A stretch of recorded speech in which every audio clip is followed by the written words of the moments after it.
بسم اللہ الرحمن الرحیم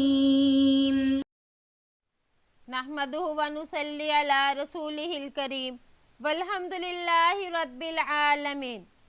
وعن سہل بن سعد رضی اللہ عنہ قال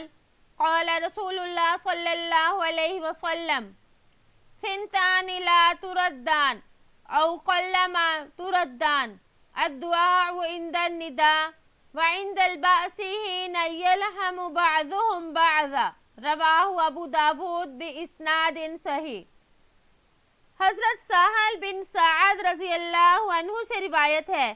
کہ نبی کریم صلی اللہ علیہ وآلہ وسلم نے فرمایا دو دعائیں رد نہیں جاتی یا کم ہی رد کی جاتی ہیں، اذان کے وقت کی دعا اور لڑائی کے وقت کی دعا جبکہ باہم گھمسان کا وقت ہو۔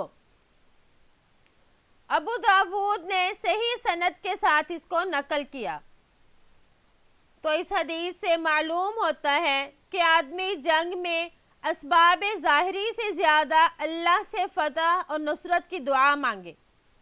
اور اللہ کی طرف خوب متوجہ ہو اور دوران جنگ اللہ کی مدد اور استعانت کو طلب کرتا رہے کہ اس وقت کی دعا بھی اللہ تعالیٰ خوب قبول فرماتے ہیں،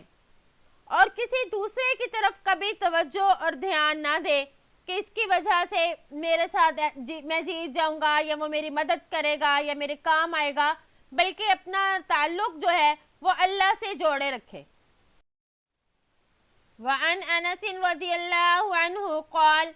کان رسول اللہ صلی اللہ علیہ وسلم اذا غزا قال اللہم انت عضدی ونصیری بک احول وبک اصول وبک اقاتل رواہ ابو داود والترمذی وقال حدیث حسن۔ حضرت انس رضی اللہ عنہ سے روایت ہے کہ جب رسول اللہ صلی اللہ علیہ وآلہ وسلم کسی غزوے کے لیے تشریف لے جاتے تو یہ دعا فرماتے، یعنی اے اللہ تو ہی میرا بازو ہے اور میرا مددگار ہے، تیری مدد سے ہی پھرتا ہوں، تیری ہی توفیق سے میں دشمن پر حملہ کرتا ہوں اور لڑتا ہوں۔ تو عضد بمعنی بازو ہے، یعنی ہاتھ یا کوہنی سے مونڈھے تک کا حصہ، تو اس سے مراد یہ ہے کہ طاقت۔ تو اس حدیث میں علماء فرماتے ہیں کہ ہر وقت میں اللہ ہی کی طرف اپنی توجہ اور دھیان دینا چاہیے، مگر خاص کر سختی کے اوقات میں خاص اللہ کی طرف توجہ اور دھیان ہو، اور اس سختی کے اوقات میں سے لڑائی بھی شامل ہے، تو اللہ کی طرف اس وقت میں خوب توجہ ہو اور اللہ پر مکمل اعتماد ہو، جیسے کہ آپ صلی اللہ علیہ وآلہ وسلم کی یہی عادت شریفہ تھی۔ وعن ابی موسیٰ رضی اللہ عنہ ان النبی صلی اللہ علیہ وسلم کان اذا خاف قوما قال اللہم انا نجعلک فی نحورہم ونعوذ بک من شرورہم۔ حضرت ابو موسیٰ اشعری رضی اللہ عنہ سے روایت ہے کہ نبی کریم صلی اللہ علیہ وآلہ وسلم جب کسی قوم سے خطرہ محسوس فرماتے تو یہ دعا پڑھتے، اے اللہ ہم تجھ کو ہی ان کے مد مقابل قرار دیتے ہیں اور ان کے شر سے تیری پناہ میں آتے ہیں۔ نحور یہ نہر کی جمع ہے اور نہر کا ترجمہ ہے سینہ، تو اس کا مطلب سامنے بھی آتا ہے، تو ہم نے اس کا ترجمہ یہ کیا کہ ہم تجھ کو ان کے مد مقابل قرار دیتے ہیں، یعنی تو ان کے سامنے آ، تو ہماری مدد فرما۔ تو سختی اور خوف کے وقت میں یہ دعا پڑھنا بہت ہی مجرب نسخہ ہے۔ آپ صلی اللہ علیہ وآلہ وسلم نے یہ دعا پڑھی، اس کے علاوہ اکابرین بھی اس دعا کو پڑھتے، یعنی کوئی بھی سختی اور مصیبت محسوس کرتے تو اس دعا کا اہتمام فرماتے۔ تو اس سے معلوم ہوا کہ یہ خوف کے وقت پڑھی جانے والی دعا ہے۔ وعن ابن عمر رضی اللہ عنہما ان رسول اللہ صلی اللہ علیہ وسلم قال الخیل معقود فی نواسیها الخیر الى یوم القیامہ۔ حضرت ابن عمر رضی اللہ عنہما سے روایت ہے کہ رسول اللہ صلی اللہ علیہ وسلم نے فرمایا گھوڑوں کی پیشانیوں میں قیامت تک کے لیے بھلائی باندھ دی گئی۔ تو اس کا مطلب یہ ہے کہ گھوڑوں کو پالنے میں اجر و ثواب ہے، یعنی گھوڑوں کو جہاد کی نیت سے اگر پالا جائے گا تو اس میں خیر ہی خیر ہے۔ تو یہ خیر اس وقت ہوگی جب گھوڑوں کو پالنے میں ہماری نیت اور ہمارا جذبہ بھی درست ہوگا، اور اگر کسی نے گھوڑوں کو غلط نیت سے پالا یا غلط جذبے سے پالا تو پھر اس میں کوئی خیر نہیں، بلکہ پھر خیر تو کیا غلط نیت کی وجہ سے شر ہی شر ہوگا۔ وعن عروہ البارقی رضی اللہ عنہ ان النبی صلی اللہ علیہ وسلم قال الخیل معقود فی نوافیہا الخیر الى یوم القیامہ الاجر والمغنم متفق علیہ۔ حضرت عروہ البارقی رضی اللہ عنہ سے روایت ہے کہ نبی کریم صلی اللہ علیہ وسلم نے فرمایا گھوڑوں کی پیشانی میں قیامت تک کے لیے بھلائی باندھی گئی ہے، یعنی اجر اور غنیمت۔ نواسی جو ہے یہ ناسیہ کی جمع ہے، ناسیہ کا مطلب ہے پیشانی۔ معقود یہ عقد سے ہے بمعنی باندھا ہوا، اور جو عقد ہے یہ باب ضربہ یضرب سے آتا ہے، عقد یعقد عقداً بمعنی باندھنا، یعنی بھلائی گھوڑوں کی پیشانی میں باندھ دی گئی ہے۔ تو علماء فرماتے ہیں کہ پیشانی سے مراد صرف پیشانی ہی نہیں بلکہ اس سے مراد پوری ذات ہے، یعنی پورا گھوڑا ہی مراد ہے کہ اللہ نے گھوڑے میں خیر رکھی ہے کہ اس کے ذریعے سے جہاد کیا جاتا ہے، اور جہاد میں تو جیسے کہ آپ کو معلوم ہے کہ دنیا اور آخرت کی خیر پوشیدہ ہے۔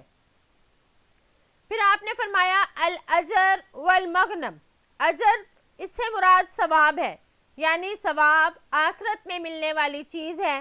اور مغنم اس سے مراد غنیمت ہے، یعنی یہ دنیا میں اللہ تعالیٰ دنیا میں ہی جہاد کرنے والے کو عطا فرما دیتے ہیں۔ تو معلوم ہوا کہ جہاد کرنے کی نیت سے گھوڑا پالنا دنیا اور آخرت میں فائدہ دیتا ہے۔ اس حدیث کے جو راوی ہیں عروہ بارقی، ان کا نام عروہ ہے اور ان کے والد کا نام ابو جوہد اسدی ہے، اور یہ قبیلہ بارق سے تعلق رکھتے تھے، اس نسبت کی وجہ سے انہیں بارقی کہتے ہیں، اور یہ قبیلہ یمن میں واقع ہے۔ حضرت عمر رضی اللہ تعالیٰ عنہ نے حضرت عروہ کو کوفہ کا قاضی بنایا، اور ان کا شمار کوفیوں میں ہوتا ہے، اور ان کی زیادہ تر روایات بھی اہل کوفہ ہی سے پائی جاتی ہیں۔ بعض لوگوں نے یہ کہا کہ عروہ اور ابو جہد یہ ایک ہی آدمی کے نام ہیں، یہ بالکل غلط ہے، کیونکہ ان کا نام عروہ ہے اور یہ ابو جہد جو ہیں یہ ان کے بیٹے ہیں۔ تو اس سے معلوم ہوا کہ ان کے والد کا نام ابو جہد ہے، ان کا خود اپنا نام عروہ ہی ہے۔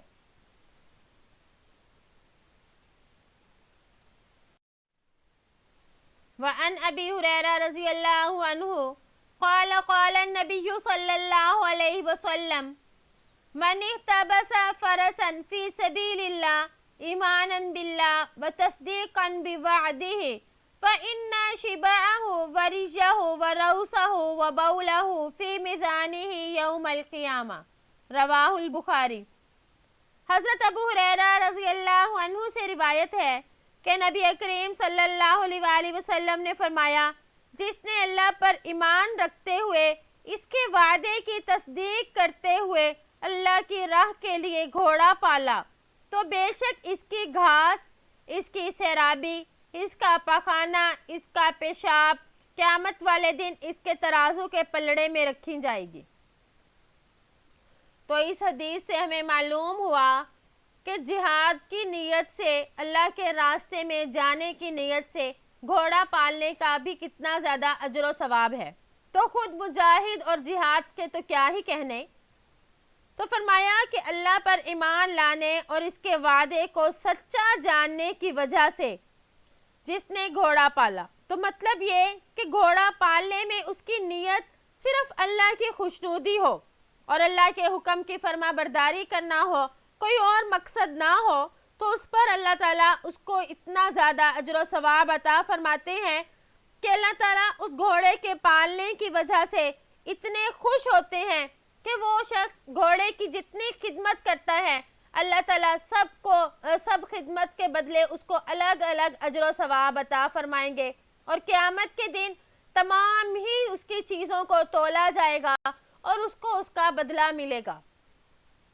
تو اس سے معلوم ہوا کہ قیامت کے دن گھوڑے کی ہر چیز تولی جائے گی، تو اس لیے جہاد کے لیے اللہ کے راستے میں جانے کے لیے جو چیزیں مدد فراہم کرتی ہیں تو ان پر بھی اجر و ثواب ہے۔ وعن ابی مسعود رضی اللہ عنہ قال جاء رجل الى رسول اللہ صلی اللہ علیہ وسلم بناقة مخصومة فقال هذه في سبيل الله، فقال رسول الله صلى الله عليه وسلم لك بها يوم القيامة 700 ناقة كلها مختومة، رواہ مسلم۔ حضرت ابو مسعود رضی اللہ عنہ سے روایت ہے کہ ایک صحابی مہار والی اونٹنی آپ صلی اللہ علیہ وآلہ وسلم کی خدمت میں لے کر حاضر ہوئے اور عرض کیا یہ اللہ کی راہ میں صدقہ ہے، تو آپ صلی اللہ علیہ وآلہ وسلم نے فرمایا تیرے لیے اس کے بدلے میں قیامت کے دن 700 اونٹنیاں ہوں گی جو تمام کی تمام مہار والی ہوں گی۔ مختومہ کا مطلب ہے لگام لگائی ہوئی اونٹنی۔ تو آپ صلی اللہ علیہ وآلہ وسلم اس حدیث میں اخروی اجر و ثواب کا ذکر فرما رہے ہیں۔ جو شخص دنیا میں دے گا یعنی اللہ کے راستے میں نیکی کرے گا، صدقہ دے گا، تو اللہ تعالیٰ اس شخص کو 10 گنا سے لے کر 700 گنا تک اجر عطا فرماتے ہیں۔ وعن ابی حماد ویقال ابو سعاد ویقال ابو اسد ویقال ابو عامر ویقال ابو عمر ویقال ابو الاسود ویقال ابو عبس عقبہ بن عامر رضی اللہ عنہ۔ حضرت ابو حماد اور بعض کے نزدیک ابو سعاد یا ابو اسد یا ابو عامر یا ابو عمر یا ابو الاسود یا ابو عبس عقبہ بن عامر جوہنی رضی اللہ عنہ سے روایت ہے قال سمعت رسول اللہ صلی اللہ علیہ وسلم وهو على المنبر يقول وَأَعِدُّوا لَهُمْ مَا اسْتَطَعْتُم مِّن قُوَّةٍ أَلَا إِنَّ الْقُوَّةَ الرَّمْزُ أَلَا إِنَّ الْقُوَّةَ الرَّمْزُ أَلَا إِنَّ الْقُوَّةَ الرَّمْزُ، کہ میں نے رسول اللہ صلی اللہ علیہ وآلہ وسلم کو فرماتے ہوئے سنا کہ تم ان کافروں کے مقابلے کے لیے تیاری کرو جس حد تک طاقت ہے۔ تو اس میں غور سے سن لو کہ قوت تیر اندازی ہے، غور سے سن لو کہ قوت تیر اندازی ہے، غور سے سن لو کہ قوت تیر اندازی ہے۔ تو اس میں آپ صلی اللہ علیہ وآلہ وسلم نے آیت کی قرآن پاک کی اس آیت کی تشریح بیان کی کہ یہاں پر جو آیا کہ تم کفار سے جنگ کے لیے طاقت اور قوت کی جو چیز ہو اس کی تیاری کرو،